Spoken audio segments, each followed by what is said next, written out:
নমস্কাৰ, আপোনালোক সকলোকে স্বাগতম জনাইছোঁ। আজি বিদ্যালয়ত মোৰ প্ৰথম দিনটো কেনেধৰণৰ আছিল বা প্ৰথম দিনটোৰ অভিজ্ঞতা কেনেধৰণৰ আছিল, সেই বিষয়ে কিছু কথা ক'বৰ বাবে ভিডিঅ'টো মূলতঃ প্ৰস্তুত কৰিছোঁ। আজি ভিডিঅ'টোত বিশেষ একো নাই, মাত্ৰ নিজৰ কিছু কথাই ক'বলৈ ভিডিঅ'টো প্ৰস্তুত কৰিছোঁ। আৰু যিহেতু মই আগৰ ভিডিঅ'টোত কৈছিলোঁ যে প্ৰথম দিনটোত মোৰ কেনেধৰণৰ অভিজ্ঞতা হ'ব, সেই বিষয়ে আপোনালোকক জনাম বুলি, গতিকে ভিডিঅ'টো প্ৰস্তুত কৰিছোঁ।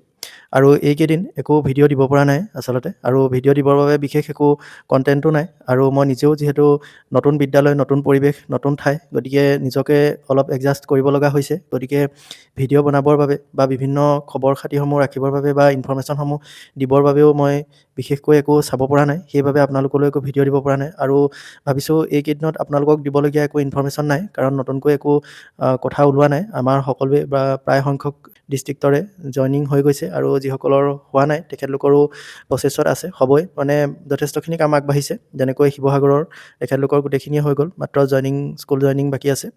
গতিকে তেনেকুৱা, আৰু বিশেষ সেই বিষয়ত একো আপডেট নাই, সেইবাবে তেনেকুৱা একো ভিডিঅ' প্ৰস্তুত কৰা নাই। আৰু আপোনালোক সকলোৱে জানে মোৰ হোম ডিষ্ট্ৰিক্ট হৈছে যোৰহাট। সকলোৱে মানে যিসকলে মোৰ ভিডিঅ' চাই থাকে ৰেগুলাৰলি, তেখেতলোকে জানে যে মোৰ হোম ডিষ্ট্ৰিক্ট হৈছে যোৰহাট, আৰু মই বৰ্তমান GTত চাকৰি পাইছোঁ নগাঁও জিলাত। আৰু গতিকে নতুন ঠাইডোখৰত আহি পেলাই অলপ এডজাষ্ট হ'বহিলগীয়া হৈছে, আৰু বিদ্যালয়লৈ প্ৰথম যাবলগীয়া হৈছে। সেইবাবে ভিডিঅ' বনাবলৈ একেবাৰে সময় পোৱা নাই। আৰু গতিকে আজি ভাবিলোঁ এটা ভিডিঅ' আপোনালোকৰ বাবে প্ৰস্তুত কৰোঁ, কাৰণ যিহেতু মই বিদ্যালয়ৰ প্ৰথম দিনটোৰ অভিজ্ঞতা আপোনালোকৰ লগত শ্বেয়াৰ কৰিম বুলি কৈছিলোঁ, আৰু সেইবাবে সেই বিষয়ে কিছু আপোনালোকক ক'বৰ বাবে ভিডিঅ'টো প্ৰস্তুত কৰিছোঁ। আৰু প্ৰথম দিনাখন মানে যোৱা শনিবাৰে, মানে কালি মোৰ বিদ্যালয়ত প্ৰথমটো দিন আছিলে। যিহেতু মই সোমবাৰে জইন কৰিছিলোঁ, আৰু সোমবাৰে জইন কৰাৰ পাছতে এইকেইদিন প্ৰিপেৰেটৰী লিভ পাইছিলোঁ। তাৰপাছতে শনিবাৰে মই স্কুললৈ গৈছিলোঁ। আৰু আমাৰ বিদ্যালয়ত মানে নগাঁও ডিষ্ট্ৰিক্টত এতিয়া, বাকীবোৰ বিদ্যালয়ত কি হৈছে নাজানো নগাঁও ডিষ্ট্ৰিক্টত, কিন্তু আমাৰ বিদ্যালয়ত এতিয়া ইউনিট টেষ্ট হৈ আছে, আৰু কাইলৈও আছে ইউনিট টেষ্ট, আৰু পৰহিলৈ মানে মঙলবাৰে ইউনিট টেষ্টসমূহ শেষ হ'ব বুলি গম পাইছোঁ। গতিকে মোৰ প্ৰথম দিনাখন ক্লাছ কৰাৰ অভিজ্ঞতা নাই, আৰু মই ভাবিছিলোঁ আপোনালোকক প্ৰথম দিনটোৰ অভিজ্ঞতা, মানে মই ক্লাছত কেনেকৈ কি কৰিলোঁ, শিক্ষাৰ্থীৰ কেনেকুৱা ৰেচপন্স বা কি কথা, ক্লাছটো কেনেকৈ আৰম্ভণি কৰিলোঁ, সেই বিষয়ে আপোনালোকক কিছু কথা অৱগত কৰিম বুলি আচলতে কৈছিলোঁ। কিন্তু এতিয়া বিশেষ ক'বলৈ একো নাই, কাৰণ ক্লাছ হোৱা হ'লেহে মই আপোনালোকক ক'ব পাৰিলোঁহেঁতেন যে মোৰ অভিজ্ঞতা কেনেকুৱা বা ক্লাছটো কেনেকৈ আৰম্ভণি কৰিলোঁ। তেতিয়া আপোনালোকৰো সহায় হ'লহেঁতেন। আপোনালোক যিসকলে এতিয়াও জইন কৰা নাই, মানে ক্লাছ আৰম্ভ কৰা নাই, তেখেতলোকেও অকণমান কিবা এটা আইডিয়া পালেহেঁতেন, বা এনেকৈ ক্লাছটো আৰম্ভ কৰিলে সুবিধা হ'ব নি বুলি। গতিকে মই এতিয়া সেই বিষয়ে একো ক'ব নোৱাৰিম, কিন্তু বিদ্যালয়ত প্ৰথম দিনটোৰ অভিজ্ঞতা মোৰ কি হ'ল সেই বিষয়ে আপোনালোকক ক'ব বিচাৰিছোঁ। বিদ্যালয়ত যিহেতু পৰীক্ষা হৈ আছিলে, ইউনিট টেষ্ট, গতিকে আমি নতুনকৈ যি তিনিজন জইন কৰিছিলোঁ, তাৰে এজনে আগৰ পৰাই বিদ্যালয়ত ক্লাছ কৰিয়ে আছে, কাৰণ তেখেত ওচৰৰ আছিলে, আৰু বাকী দুজন আমি দূৰণিৰ, এজন বোকাখাটৰ আৰু মই যোৰহাটৰ। গতিকে আমি দুয়োজনেই কালিৰ পৰাই প্ৰথম বিদ্যালয়ত ভৰি দিছিলোঁ, মানে ক্লাছ নিয়মীয়াকৈ ক্লাছলৈ বুলি গৈছিলোঁ। আৰু প্ৰথম দিনাখনেই আমি গৈ বিদ্যালয়ত পৰীক্ষা ডিউটি কৰিবলগীয়া হৈছিলে। আমাক ৰিলিভাৰ ডিউটিও দিছিলে, ৰিলিভাৰ ডিউটিয়ে দিছে, একেবাৰে সম্পূৰ্ণ ডিউটি দিয়া নাই, ৰিলিভাৰ ডিউটি দিছে, আৰু ডিউটি কৰিলোঁ। গতিকে প্ৰথম দিনাখনৰ সেয়াই অভিজ্ঞতা। আৰু তাৰপাছতে বিদ্যালয়ত সৰুকৈ এখনি সভা অনুষ্ঠিত হৈছিলে। সভা মানে বাল দিৱসৰ ওপৰত চৰকাৰৰ এটা নটিফিকেশ্যন আহিছিলে যে বিদ্যালয়ত অনুষ্ঠিত কৰিব লাগে, আৰু সেই উদ্দেশ্য আগত ৰাখি বিদ্যালয়ত এখনি মুকলি সভা আয়োজন কৰা হৈছিলে ছাত্ৰ ছাত্ৰীসকলক পৰীক্ষাৰ ব্ৰেকৰ মাজতে। গতিকে সেয়াও প্ৰথম দিনত অভিজ্ঞতা হ'ল। ইয়াৰ পাছতেই পৰীক্ষা পে চৰ্চা এই পৰ্টেলটোত শিক্ষাৰ্থীৰ লগতে শিক্ষকসকলকো ৰেজিষ্টাৰ হ'বৰ বাবে দিছিলে, আৰু আমি শিক্ষকসকলে ৰেজিষ্টাৰ হোৱাৰ পাছত শিক্ষাৰ্থীসকলকো ৰেজিষ্টাৰ কৰি দিছিলোঁ।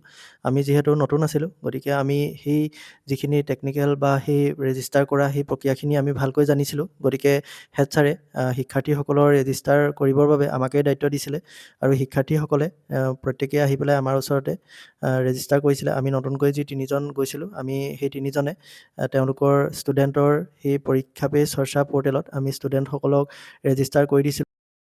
আৰু বাকী বিদ্যালয়ৰ শিক্ষক শিক্ষয়িত্ৰী সকলোৱে ভাল, বহুত ভাল লাগিলে। প্ৰথম দিনৰ অভিজ্ঞতা হিচাপে যথেষ্ট ভাল, যথেষ্ট উৎসাহ পাইছোঁ মনত। এনেকুৱা লগা নাই যে ক'তনো সোমালোহি কিনো কৰিলোহি, এনেকুৱা লগা নাই। যথেষ্ট ভাল, ছাৰ বাইদেউসকল যথেষ্ট সহায়ক, আৰু তাত যিহেতু ছিনিয়ৰ যথেষ্ট কেইজন ছাৰ বাইদেউ আছে, তেখেতলোকৰ পৰা বহুখিনি কথা শিকিবও পাৰিলোঁ। ভৱিষ্যত দিনত কেনেকৈ কি কৰিলে কি নকৰিলে সুবিধা হ'ব, তেনেকুৱা কিছুমান কথাও তেওঁলোকে কৈছে। আৰু বিশেষকৈ আমাৰ যিজন প্ৰিন্সিপাল, যিহেতু আমাৰ এখন হায়াৰ ছেকেণ্ডেৰী হয়, গতিকে আমাৰ যিজন প্ৰিন্সিপাল ছাৰ, তেখেত যথেষ্ট ভাল, আৰু বহুখিনি কথাই তেখেতলোকে আমাক কৈছে ছিনিয়ৰসকলে। যথেষ্ট আমাক তেখেতলোকৰ অভিজ্ঞতাও শ্বেয়াৰ কৰিছে। কেনেকৈ কি কৰিলে মানে আমি শিক্ষকতাৰ ক্ষেত্ৰত সফল হ'ব পাৰিম, এনেকুৱা কিছুমান কথাও কৈছিলে তেখেতলোকে কমৰ ৰুমত। গতিকে ভাল লাগিলে আৰু ভৱিষ্যতে কেনেকুৱা কি অভিজ্ঞতা হয় সেইখিনি জনাই যাম। এতিয়া কাইলৈও যিহেতু পৰীক্ষাই আছে, গতিকে কাইলৈ ক্লাছ কৰিবলৈ নহ'ব। পৰহিলেও ক্লাছ নহ'বই নিশ্চয়। পৰহিলে কোনকেইটা ক্লাছৰ গোটেইকেইটা ক্লাছৰে পৰীক্ষা নাই সম্ভৱ। কিন্তু কাইলৈ গ'লেহে গম পাম কি হয়, পৰহিলে ক্লাছ কৰিব লাগে নে নালাগে। বাকী পৰীক্ষা হৈ যোৱাৰ পাছতে বিদ্যালয় সপ্তাহ হোৱাৰ কথা আছিলে। গতিকে বিদ্যালয় সপ্তাহ কেতিয়া হয় নাজানো। যদি পৰীক্ষা হৈ যোৱাৰ পাছতেই বিদ্যালয় সপ্তাহ হয়, তেনেহ'লে আমাৰ ক্লাছ কৰিবলৈ আকৌ কেইদিনমান সময় লাগিব।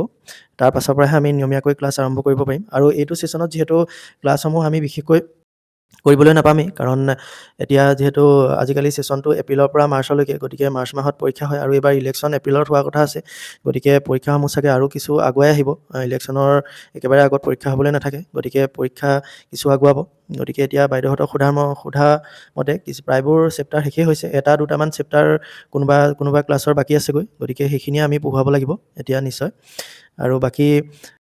আৰু আপোনালোকে বহুতে বিভিন্ন ধৰণৰ কথা সুধি পেলাই কমেণ্ট কৰি আছে আৰু কমেণ্টৰ উত্তৰ মই দিব পৰা নাই। তাৰ বাবে মই একেবাৰে দুখিত আৰু আপোনালোকে বেয়া নাপাব, মই সময় একেবাৰে মিলাব পৰা নাই, সেইবাবে কমেণ্ট দিব পৰা নাই আৰু এইকেইদিন মানসিকভাৱেও অকণমান এই ক্ষেত্ৰত জড়িত হ'ব পৰা নাই। মানে আপোনালোকে বুজি পাইছেই, যিহেতু নতুন ঠাই আৰু নতুন বিদ্যালয়ত খাপ খাবহিলগীয়া হৈছে। গতিকে আজিৰে পৰা চেষ্টা কৰিম আপোনালোকক নিয়মীয়াকৈ ভিডিঅ' দি যাবৰ বাবে, কেনেকৈ কি ইনফৰ্মেশ্যন দিব পাৰোঁ বা বিভিন্ন ধৰণৰ ভিডিঅ' দি যাবৰ বাবে।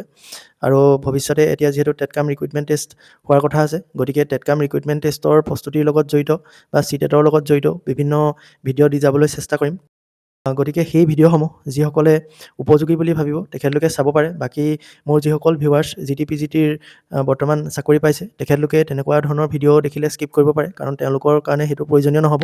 আৰু আপোনালোকৰ বাবে কিবা প্ৰয়োজনীয় ভিডিঅ' হ'লে আপোনালোকে থাম্বনেইল চাই গম পাব, তেতিয়া আপোনালোকে সেইটো ভিডিঅ' চাব পাৰে।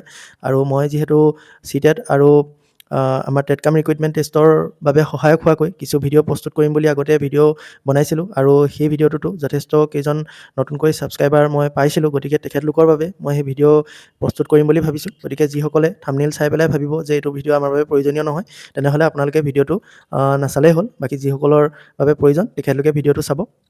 বাকী আজিৰ ভিডিঅ'টো ইমানেই আছিলে, মাত্ৰ আপোনালোকক কিছু মনৰ কথা ক'বৰ বাবে আৰু চেনেলটোত এটা ভিডিঅ' দি চেনেলটোৰ এটা কণ্টিনিউটি ৰাখিবৰ বাবে ভিডিঅ'টো প্ৰস্তুত কৰিলোঁ। গতিকে আজিলৈ ইমানেই। আৰু আপোনালোকৰ বিভিন্ন প্ৰশ্ন পাই আছোঁ মই, যিহেতু আপোনালোকে শিক্ষা সেতুৰ কথাও সুধিছে আৰু মিউচুৱেল ট্ৰান্সফাৰৰ বিষয়ে বিভিন্ন কথা সুধি আছে, আৰু মই যিহেতু কথাখিনি এতিয়াও নিজেও ভালকৈ গোটেই কথাখিনি জনা নাই, গতিকে মই যেতিয়াই এই কথাখিনি ভালকৈ বুজিম তেতিয়া আপোনালোকলৈ ডিটেইলছ ভিডিঅ' এটা বনাম, আৰু হয়তো 2 এদিনৰ ভিতৰতে এইখিনি কথাৰ মই ডিটেইলছ এটা ভিডিঅ' প্ৰস্তুত কৰিম। গতিকে আপোনালোকে চেনেলটোৰ লগত জড়িত হৈ থাকিব আৰু আগলৈও এনেধৰণৰ ভিডিঅ' পাই থাকিবৰ বাবে যিসকলে নতুনকৈ চেনেলটো চাইছে তেখেতলোকে ছাবস্ক্ৰাইব কৰি ল'ব পাৰে। গতিকে আজিলৈ ইমানেই, ধন্যবাদ।